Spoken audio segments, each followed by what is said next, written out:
नमस्कार दोस्तों, मैं doctor Amit from Metro Institute Narwana से। आई होप आप सब बढ़िया होंगे, आपके घर पे सब बढ़िया होंगे। कोविड-19 का जो ये महामारी फैली हुई है, इससे आप बचे हुए होंगे। आप गवर्नमेंट की सारी गाइडलाइन को भी पूरा कर रहे होंगे।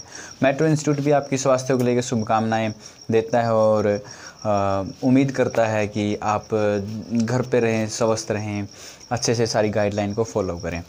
उसी कोविड-19 की इस पैंडमिक को लेके, मतलब इस महामारी को लेके, हमने ये यूट्यूब का ऑनलाइन ओपन पोर्टल खोला है ताकि आप लोग घर पे बैठ के ही आप सब सारी चीज़ें पढ़ सको। आपको भागना ना पड़े छोटी छोटी चीज़ों के लिए बसों में, या फिर आपको भीड़ से हम आपको दूर करने के लिए आपको घर बैठे ही सारी सुविधा दे रहे हैं। आई होप आप उन सब सारी सुविधाओं का फ़ायदा उठा रहे होंगे। जो मैं जितना भी पढ़ा रहा हूँ उसमें से आप पढ़ रहे होंगे। और क्यूरी भी आ रही है मेरे पास, एक दो अब आ जाते हैं फ़ोन हर किसी न किसी के कि भाई मुझे ये समझ में नहीं आ रहा, मुझे ये समझ में नहीं आ रहा। तो आप मुझे अच्छा लगता है जब क्यूरी आती है तो कोई मतलब कोई समझने की कोशिश कर रहा है। जिन्होंने नहीं समझा है या समझने की कोशिश भी नहीं कर रहे हैं, समझ लें, अच्छा रहेगा। क्योंकि ज़िंदगी में सीखना कभी बंद नहीं करना चाहिए। जो इंसान सीखना बंद कर देता है, अपने आप को पूरा 100% समझता है, तो वो इंसान वहाँ उस स्टेज पे आके रुक जाता है, प्रोग्रेस नहीं कर पाता। प्रोग्रेस करने के लिए हमें सीखना पड़ेगा। सीखने के लिए हमें लगन होनी चाहिए। लर्निंग एक होती है ना, लर्निंग है तो अर्निंग है। हमारा यही है, अगर आप लगातार सीखते जा रहे हो, कुछ ना कुछ नया सीखते जा रहे हो, तो वो आपके लिए बेनिफिट है। इसलिए मैं कहता हूँ कि हमेशा सुने, कहीं ना कहीं से मौका मिले वहाँ से सीखने की कोशिश करें। जो भी जहाँ जैसा सिखा रहा है, जो आपको अच्छा लगे सीखें आप उस चीज़ को, कभी रुके मत। और आज की हम एक यूनिट हमने कंप्लीट कर ली है, तो आज दूसरी यूनिट है, उसके अंदर 2 चैप्टर हैं। दोनों चैप्टर को आज मैं इसी वीडियो में कवर कर दूँगा। चैप्टर कुछ बड़ा नहीं है, चैप्टर सिर्फ छोटी सी चीज़ है, लेकिन वो छोटी सी चीज़ आपकी लाइफ स्किल पे, जितनी भी सब सारी चीज़ें मतलब सारी उसी पे डिपेंड करती हैं। चैप्टर का नाम है रोगी की देखभाल या की care of patient.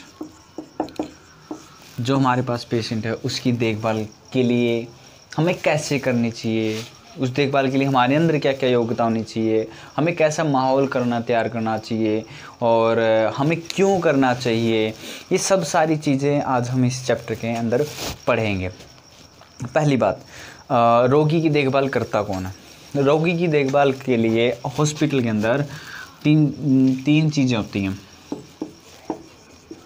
Doctor, nursing staff, और फिर आते हैं PCA, personal care assistant.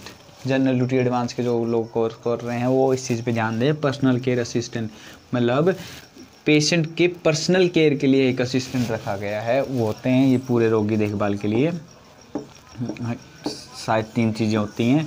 Doctor आएगा, डायग्नोज करेगा, ट्रीटमेंट देगा कि बस को ये ट्रीटमेंट होना चाहिए, उस ट्रीटमेंट को फॉलो करेगा नर्सिंग स्टाफ कि वो ट्रीटमेंट पूरा जा रहा नहीं जा रहा।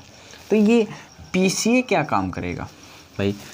डायग्नोज भी हो गया, ठीक है, और ट्रीटमेंट भी दे रहा है, नर्सिंग स्टाफ फॉलो कर रहा है, बट ये PCA क्या करेगा? आज इसी की बात हम करेंगे कि PCA क्या क्या काम कर सकते हैं। मेरा यूँ मानना है कि PCA जो होते हैं, पर्सनल केयर असिस्टेंट होते हैं, वो अपने आप में पेशेंट की हेल्थ में इम्प्रूव करने में 50% का योगदान देते हैं। 50% का, हाँ, मतलब 50% मेडिसिन एंड डॉक्टर ने काम कर दिया, जो बाकी जो 50% रहता है वो PCA काम करते हैं। जो रोगी सहायक होते हैं वो काम करते हैं। आप भी सोच रहे हैं यार वो कैसे काम कर रहे हैं, ट्रीटमेंट तो डॉक्टर दे रहा है, फॉलो नर्सिंग कर रहा है, बट ये PCA क्या करते हैं? PCA एक वो इंसान होता है, वो शख्स होता है जो पेशेंट के साथ हरदम रहता है, उसकी ADL चेक करता है। ADL, आप सोच रहे होंगे ADL क्या? डेली लाइफ, उसकी जो लिविंग एक्टिविटी है, activity of daily life, activity of daily life, ADL, उसकी वो चेक करता है, उसमें इम्प्रूवमेंट कैसे लाते हैं। अब सारी चीज़ें बताऊंगा मैं, उसके अंदर क्या क्या होनी चाहिए। पहली चीज़, PCA जो असिस्टेंट है उसके अंदर पहली सबसे अच्छी चीज़ उसके अंदर क्या होनी चाहिए कि उसके अंदर सहानुभूति होनी चाहिए। मैं अगर यहाँ लिख दूँ क्या होनी चाहिए उसके अंदर, सहानुभूति होनी चाहिए। आई होप आप ये सब समझ रहे होंगे, और मतलब सीखने की कोशिश कर रहे होंगे। दूसरी चीज़ उसके अंदर क्या होनी चाहिए, पहली चीज़ सहानुभूति होनी चाहिए, दूसरी चीज़ उसके अंदर एक केयर करने की मतलब फीलिंग ऑफ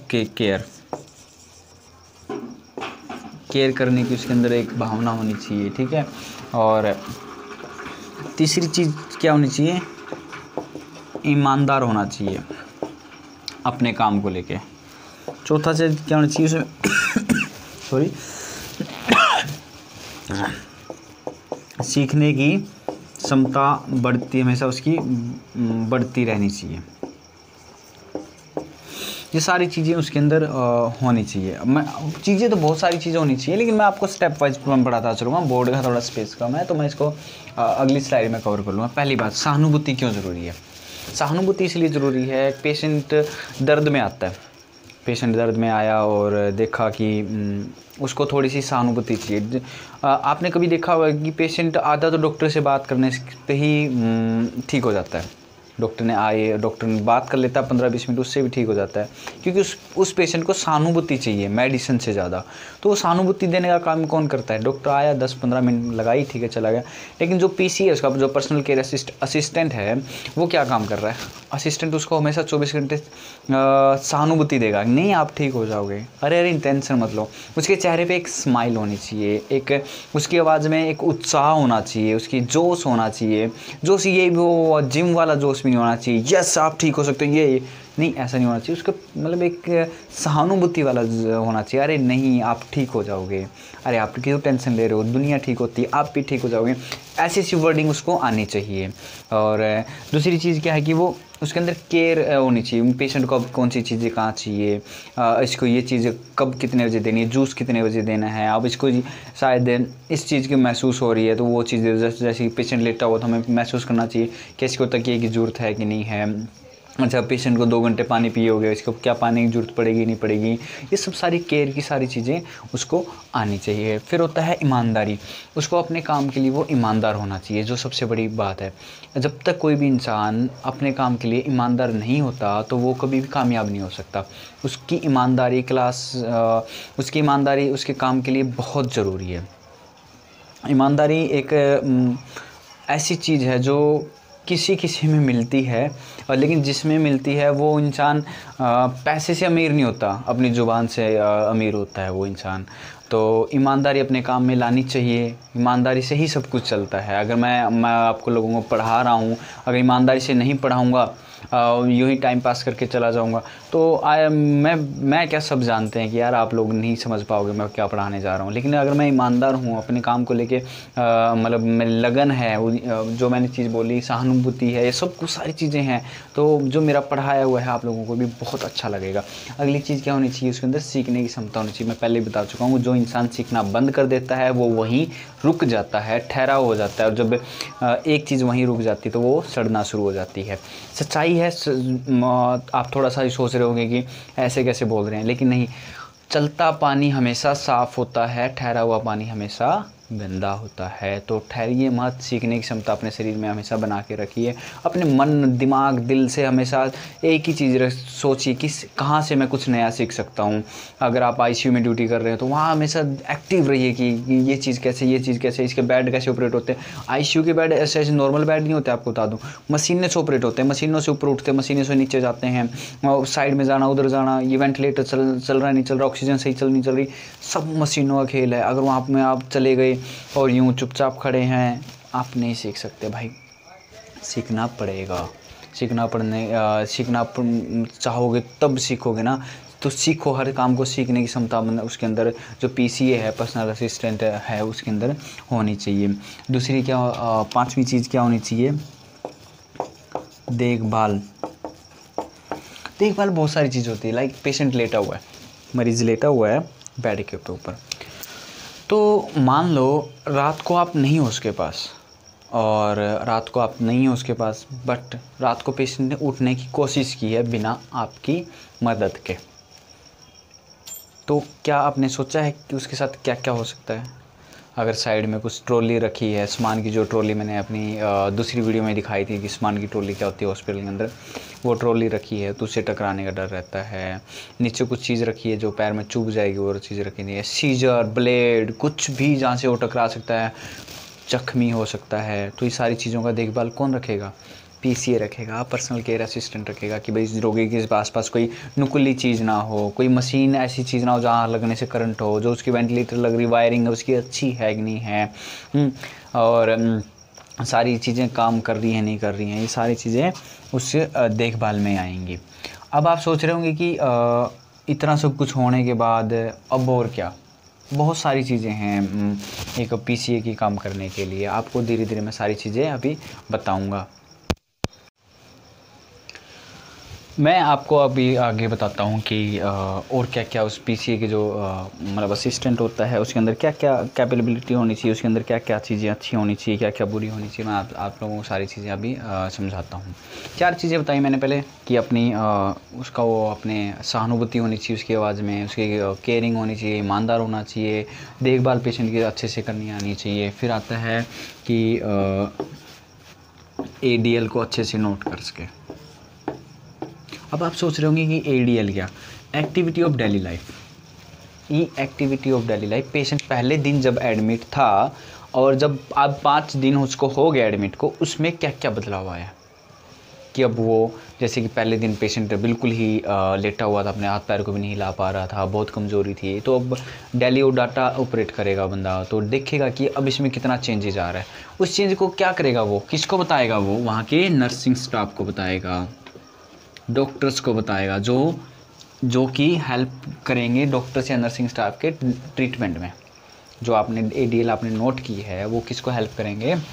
नर्सिंग को या डॉक्टर साहब को, जो उनके डायग्नोज में हेल्प करेंगे। दूसरा क्या है कि डाटा ऑफ पेशेंट, जो पेशेंट का जो डाटा है, डेली का डाटा है, वो क्या क्या कर रहा है, क्या नहीं कर रहा है, उसकी सब्सटेंस अब्यूज़ क्या क्या है। सब्सटेंस अब्यूज़ आपके लिए आज एक नया वर्ड हो गया। सब्सटेंस अब्यूज़ होता है कि पेशेंट किस चीज़ का नशा कर रहा है, गुटखा, पान मसाला, दारू, बीड़ी, सिगरेट, जो भी है, इन सब चीज़ें हैं, तो इनमें से नशा किस चीज़ का कर रहा है वो सारा डाटा डेली उतारेगा कि आज इसने कितनी सिगरेट पी, अगर सिगरेट के बिना रुक रहा है कि नहीं रुक रहा है ये, और इसकी सबसे ज़्यादा कौन सा जो काम, वो डॉक्टर ने वो काम तो नहीं बोल, जैसे डॉक्टर बोल देते हैं कि इस साइड करवट लेके नहीं सोना, क्या पेशेंट उस साइड करवट लेके सो रहा नहीं सो रहा है। ये सारी चीज़ें उसे, जो पीसीए का असिस्टेंट है, उसको पता होनी चाहिए। और जब डॉक्टर रूटीन पे आता है, नर्सिंग स्टाफ होती है, तो उनको आप इन सब चीज़ें बताएंगे। आपकी ये छोटी छोटी चीज़ें आप नहीं शायद आपको बाद में पता चले, लेकिन आपकी सारी छोटी छोटी चीज़ें आपके ट्रीटमेंट में बहुत ज़्यादा हेल्प करेंगी, पेशेंट के लिए बेनिफिट होगा। जितने आप अच्छे से एक्टिव रहेंगे। फिर आता है रिकॉर्ड्स। सब पेशेंट के रिकॉर्ड्स होने चाहिए आपके पास, ठीक है। आपके जो भी डिपार्टमेंट, अगर रिकॉर्ड्स वाले डिपार्टमेंट में आपकी ड्यूटी लग रही है, तो आपके पास सारे रिकॉर्ड्स होने चाहिए।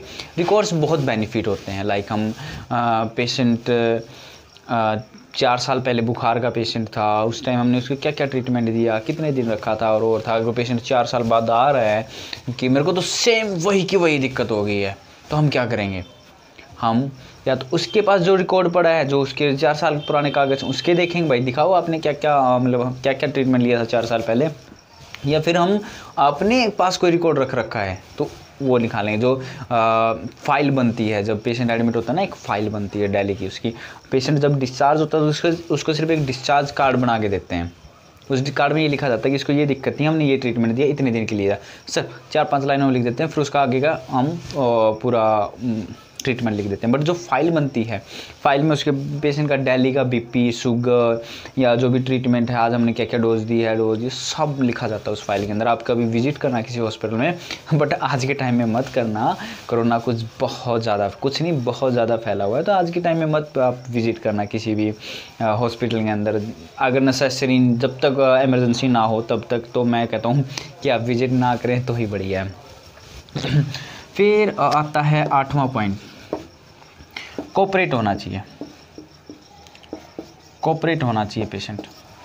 सबके साथ घुल मिल के रहना चाहिए उसको, सबके साथ मौज मस्ती में हंसते हुए बोलना चाहिए, चाहे वो मरीज़ है, डॉक्टर है, सबका खुश दिखना चाहिए। खुश मिजाज आदमी अगर हमेशा मतलब खुश रहने वाला इंसान हमेशा जब खुश रहता है तो वो अपने आप अपनी जितने भी इन्वायरमेंट है या उसका जितना भी जोन है उसमें एक पॉजिटिविटी लेके आता है, एक पॉजिटिविटी वाला ऑरा लेके आता है। लाइक एक इंसान है जो हमेशा हंसता जा रहा है, उसको जब लोग देखते हैं ना तो उसके ऑटोमेटिकली उनके चेहरे पे भी स्माइल आती है। अच्छा ये आ गया यार, मतलब आपके चेहरे में हमेशा एक प्यारी सी मुस्कान होनी चाहिए। मुस्कान मेरा वो मतलब नहीं है कि आप दांत फाड़ते रहिए हर जगह या हा ही, ये नहीं होना चाहिए। एक अच्छे से प्यार वाली, सहानुभूति वाली स्माइल होनी चाहिए, केयर वाली स्माइल होनी चाहिए, रिस्पॉन्सिबिलिटी वाली स्माइल होनी चाहिए। और 9वां पॉइंट भी यही है कि रिस्पॉन्सिबिलिटी, उसको जिम्मेदारी समझनी चाहिए कि उसके जो उसको हमने काम दिया है, क्या वो अपने काम के लिए ईमानदार है। ईमानदार तो होना चाहिए, क्या वो उस काम के लिए मतलब कर पा रहा नहीं, एक बार जिम्मेदारी उठा पा रहा। लाइक अगर मैं बोल दूं कि मेरे को बोल दिया जाए किसी को, कोई मेरे को बोल दे कि आपको 20 किलो वज़न उठाना है, बट मेरे में क्षमता है 15 किलो उठाने की, क्या मैं उठा पाऊँगा वो जिम्मेदारी? नहीं उठा पाऊँगा। तो अपनी जिम्मेदारी को भी समझना चाहिए। कई बार हम अपनी इमेज बनाने के चक्कर में, अपनी वैल्यू बनाने के चक्कर में बड़ी बड़ी जिम्मेदारियां ले लेते हैं, जो कि सरासर गलत है। आप उतनी ही जिम्मेदारियां लीजिए जितनी आप में क्षमता है, कैपेबिलिटी है। अगर ज़्यादा एफर्ट करोगे, बहुत ज़्यादा जाओगे, तो एक ही चीज़ का नुकसान है, वो आपकी मेंटलिटी डाउन जाएगी, आपकी रेपो डाउन जाएगी, धक्के से आप अपनी इमेज को ख़राब कर लोगे। तो ऐसी कोई भी जिम्मेदारी मत लीजिए जिसमें आपकी इमेज ख़राब होने के चांसेस हैं। और क्या क्या कर सकता है पीसीए का जो असिस्टेंट है? करने को तो बहुत सारी चीज़ें होती हैं। हॉस्पिटल का बहुत सबसे छोटी इकाई में बोल सकता हूँ मैं पीसीए, लेकिन सच कहूँ तो सबसे बड़ी इकाई होती है पीसीए की। सबसे बड़ा महत्वपूर्ण काम वही करते हैं हम। 10वां पॉइंट अगर मैं बोलूँ तो उसमें क्या होनी चाहिए? अलर्ट रहना चाहिए। अलर्ट लाइक हमेशा तैयार रहना चाहिए हर काम के लिए। अगर कोई आवाज़ भी मारे, लाइक अमित से लगा लो आप क्या कोई आवाज़ मारे अमित, मैं ये मत बोलूँ कि हाँ जी सर, एक जिम्मेदारी वाली आपकी आवाज़ होनी चाहिए। हाँ जी सर क्या कह रहे थे? एक जिम्मेदारी से आपको बोलना चाहिए। आप अपने आप ही अपनी इमेज सुधार सकते हो, अपने आप ही अपनी इमेज बिगाड़ सकते हो। तो मैं तो कहता हूँ जो पीसीए का काम है, पर्सनल केयर असिस्टेंट का है, बहुत ही अच्छा काम है। दूसरी और अगला पॉइंट क्या होना चाहिए? ज़रूरत को समझना चाहिए। अब आप सोच रहे हो किसकी ज़रूरत? मैं कह रहा हूँ ज़रूरत रोगी की भी, हॉस्पिटल की भी और डॉक्टर की भी। इन सब की ज़रूरतों को समझना चाहिए कि आज अब हॉस्पिटल को क्या ज़रूरत है, किस चीज़ की ज़रूरत है। हॉस्पिटल कई हॉस्पिटल होते हैं फाइनेंशियली वीक जी गए होते हैं उस टाइम पे, तो उसके हिसाब से हमें काम करना चाहिए। कई पेशेंट होते हैं उनको बहुत सारी चीज़ों की ज़रूरत होती है, केयर की ज़रूरत होती है, तो उनकी समझना चाहिए। डॉक्टर्स को भी कई बार मेंटली डिस्टर्ब हो जाते हैं। डॉक्टर छोटे जो नर्सिंग स्टाफ हैं या फिर असिस्टेंट, उनको कभी कभी गुस्से में डांट के चले जाते हैं, फ्रस्ट्रेटेड होते हैं वो भी अपने काम को लेकर। 24 48 घंटे जब कोई ड्यूटी करता है तो फ्रस्ट्रेशन ऑब्वियसली नॉर्मल है वो चीज़ें। तो उनकी डांट को कभी बुरा नहीं मानना चाहिए, क्योंकि घंटे 2 घंटे बाद वो डॉक्टर आपके साथ बहुत अच्छे से ट्रीट करने वाला है, अगर आप अच्छे से उसको रिस्पॉन्स दोगे तो। क्योंकि फ्रस्ट्रेशन बहुत बुरी चीज़ है। ये फ्रस्ट्रेशन अलग टॉपिक हो गया, इसके बारे में हम आपको कभी लाइव या कभी इंस्टीट्यूट में बैठ के आपको अच्छे से बताऊंगा कि फ्रस्ट्रेशन क्या चीज़ होती है, अट्रैक्शन क्या चीज़ होती है, एंगर क्या होता है, और बहुत सारी चीज़ें हैं अलग अलग हैं। सब चीज़ें एक जैसी लग रही होंगी, लेकिन फ्रस्ट्रेशन और गुस्से में बहुत फ़र्क है। ये अलग, हम थोड़ी सी अलग दिशा में जा रहे हैं। आज मैं अलग दिशा में नहीं जाऊंगा, आपको सारी चीज़ें बताऊंगा। और क्या क्या होनी चाहिए? पेशेंट जो पीसी है उसको समझना चाहिए कि उसमें पेशेंट हैंडलिंग की क्षमता होनी चाहिए। पेशेंट हैंडलिंग जो मैंने वर्ड किया है, पेशेंट हैंडलिंग एक ऐसी चीज़ है जो कि बड़े बड़े डॉक्टर्स को भी नहीं आती और छोटे छोटे वार्ड बॉय भी वो काम कर देते हैं। अगर आप में अच्छी पेशेंट हैंडलिंग की कैपेसिटी है, लाइक पेशेंट आया उसको हम कैसे ट्रीट कर रहे हैं, उसको मतलब पेशेंट है ना, जब भी हॉस्पिटल में एंट्री करता है तो वो सोचता है कि मेरे को कोई मिले जिसको मैं अपनी सारी चीज़ें बता दूँ। एक उम्मीद के साथ आता है, एक मतलब घर से माइंडसेट बना के आता है कि अब मैं ठीक होने जा रहा हूँ। तो वो जो पेशेंट हैंडलिंग आप में अच्छी चीज़ होनी चाहिए। अगर आप अच्छे से पेशेंट हैंडलिंग कर रहे हो, जो आपने कभी सुना होगा कि भाई फलाना डॉक्टर है, दिगड़ा डॉक्टर बात बातों में ठीक कर देता है, तो इसका मतलब क्या है? क्योंकि इसका मतलब ये है उसकी पेशेंट हैंडलिंग बहुत अच्छी है, वो पेशेंट पे पकड़ बहुत अच्छी बना रहा है, पेशेंट से दवाइयों के साथ नहीं खेल रहा, वो अपनी ज़ुबान से खेल रहा है। तो आप में भी अच्छी होनी चाहिए। पेशेंट हैंडलिंग हमेशा अलग अलग तरह की होती है, आईपीडी की अलग होगी, ओपीडी की अलग होगी। अब आप सोच रहे होंगे आईपीडी ओपीडी सुने वर्ड लग रहे हैं, ये मैंने पढ़ाए थे आपको। ओपीडी का मतलब होता है आउटडोर पेशेंट डिपार्टमेंट, आईपीडी होता है इंडोर पेशेंट डिपार्टमेंट होता है।